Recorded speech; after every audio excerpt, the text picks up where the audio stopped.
taata mwana wa dadi ku lwaliro Uganda erimu emmotoka obukadde 2.3 naye wali ofuddeyo okwebuuza nti muntu ki eyasookera ddala okuleeta emmotoka mu Uganda? Kati abadde asagasagana wandibadde okkalira.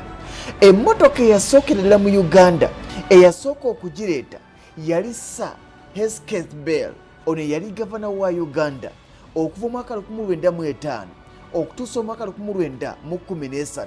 Emmotoka gye yagula yali Albinion eya 1906. Eno kampuni eya Albinion Motors yasaanawo dda, yatandika 1899 wabula neegulwa aba Leyland Motors mu mwaka 1951. Gavana Bell yagula emmotoka 2 ezasooka okulinnya mu Uganda. Kwaliko Albinion eya 16 horsepower kwoteeka eya cargo wagon.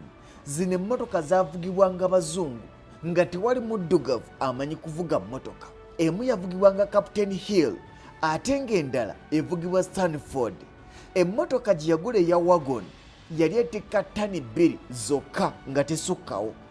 Wabula omusajja y'omu teyakoma kuba nti yasooka okuleeta emmotoka mu Uganda, naye era yasooka okuleeta entambula y'enjovu mu Uganda.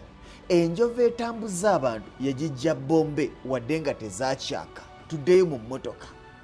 Emmotoka eno ng'agireese wadde ng'ali mmotoka ya gavana, wabula bwe yabeerangaawo nga terina mirimu gyeraga ng'agikozesa obwa takisi.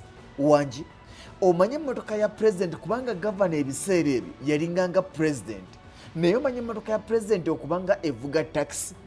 Yavanga entebe ng'okuleeta omusaabaze e Kampala osasula ₹5, ate bwe yabanga yakukuleeta n'okukuzzaayo ng'osasula ₹8.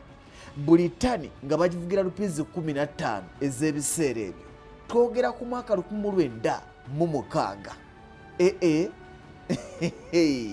Teyakomawo omusajja ono emmotoka ya pulezidenti nga bw'obeera oyina gy'olaga ogenda n'ogipangisa ne bagikuwa olunaku lulamba de haya ng'olinga pangisa special, era baagikuwanga ku ssaawa 3 ez'okumakya ng'ekoma ssaawa 12 ez'ekawungeezi ng'osasula ₹45.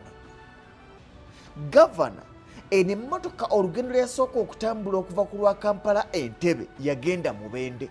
Emabega wonna kyatwalanga ennaku 6 ku nnaku 7 okuva e Kampala okutuuka e Mubende. Wabula emmotoka eno kyagitwaliranga essaawa 7 okuva e Kampala okutuuka e Mubende. Ojja kwebuuza ebiseera ebyo yanywanga mafuta ki? Naye nga sinnatuukawo, omusajja gwe mbagamba Gavana Hesketh Bell mumumanyi, ye yaggulwamu ekitundu n'oluguudo olwa Port Bell e Luzira. Kati kanzireyo, emmotoka eno yanywanga mafuta ki? Emmotoka eyasooka mu Uganda yanywanga mafuta ga ttaala nga ge gagitambuza, wabula ng'okutandika yingini olina okusooka okugiwunyiriza ku kawowo ka petulooli, bwe yayakanga ng'etandika okutambulira ku parafiini.